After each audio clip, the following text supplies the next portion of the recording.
નમસ્કાર મિત્રો, તો આપણે જે રીતે વાત કરી હતી કે આપણે મેથ્સના શોર્ટકટ ટ્રિક્સ લઈને આવશું, તો આજે આપણે આવી ગયા છીએ ઘનમૂળની શોર્ટ ટ્રિક વિશે. જવાબનો છેલ્લો ડિજિટ એટલે કે છેલ્લો ડિજિટ 1 હોય તો જવાબનો છેલ્લો ડિજિટ પણ 1 આવશે. ઘનમૂળનો છેલ્લો ડિજિટ 2 હોય ત્યારે જવાબમાં છેલ્લો ડિજિટ 8 આવશે. એવી જ રીતે 3 હોય તો 7 આવશે, 4 હોય તો 4 આવશે, 5 હોય તો 5 આવશે, 6 હોય તો 6 આવશે, 7 હોય તો 3 આવશે, 8 હોય તો 2 આવશે, 9 હોય તો 9 આવશે, 0 હશે તો 0 આવશે. આપણે વાત કરીએ ઉદાહરણમાં વાત કરીએ તો 6 છે તો નીચે શું આવશે એનો જવાબમાં ડિજિટમાં 6, અને વર્ગમૂળમાં જેમ 2 ડિજિટ જતા હતા આમાં ટોટલ જશે 3 ડિજિટ. 3 ડિજિટ માટે ચેકો. પછી આપણે 4 તો 4 એ કેની નજીક છે તો આપણે 2નું ઘનમૂળ થશે 8 અને 1નું ઘનમૂળ થશે 1. તો આપણે નાનો અંક હોય તે લેશું એટલે અહીં લેશું આપણે 1 બરાબર. અહીંયા શું આવશે જવાબમાં આવશે 16.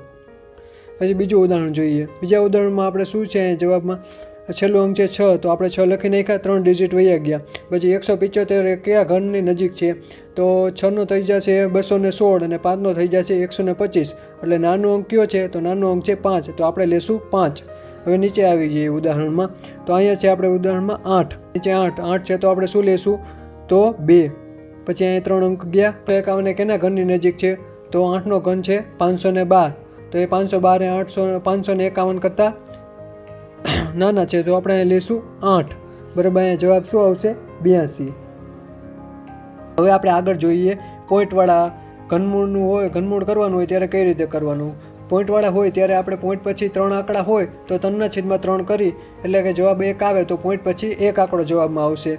અને જ્યારે પોઈન્ટ પછી 6 આંકડા હોય ત્યારે 6/3 કરીને 3 દૂર 6 એટલે પોઈન્ટ પછી જવાબમાં 2 આંકડા આવશે. તો ચાલો આપણે જોઈએ.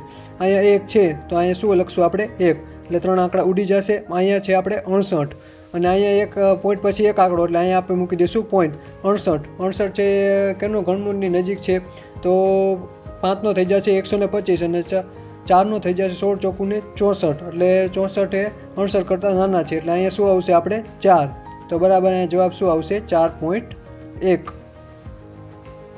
હવે આપણે અહીંયા આવી જઈએ. 6 છે એટલે અહીંયા શું આવશે આપણે જવાબમાં 6 એટલે અહીંયા કેટલા આવે 6 આંકડા છે એટલે આપણે પોઈન્ટ પછી 2 આંકડા આવશે તો અહીંયા પોઈન્ટ મૂકી દઈશું આપણે. પછી આ 3 આંકડા ગયા પછી બરાબર અહીંયા શું આવશે 636. હવે 636 8નો ઘન શું થઈ જશે 512 બરાબર. પછી આવશે 9નો ઘન થઈ જશે 729 જે મોટો થઈ જશે તો આપણે અહીં શું લખશું 512. તો અહીં લખશું આપણે 8. પછી અહીંયા મૂકી દઈશું પોઈન્ટ મૂકી દઈશું એટલે પોઈન્ટ પછી 2 આંકડા અને આગળ મૂકી દઈશું 0 બરાબર. આપણો જવાબ આવી ગયો 0.86.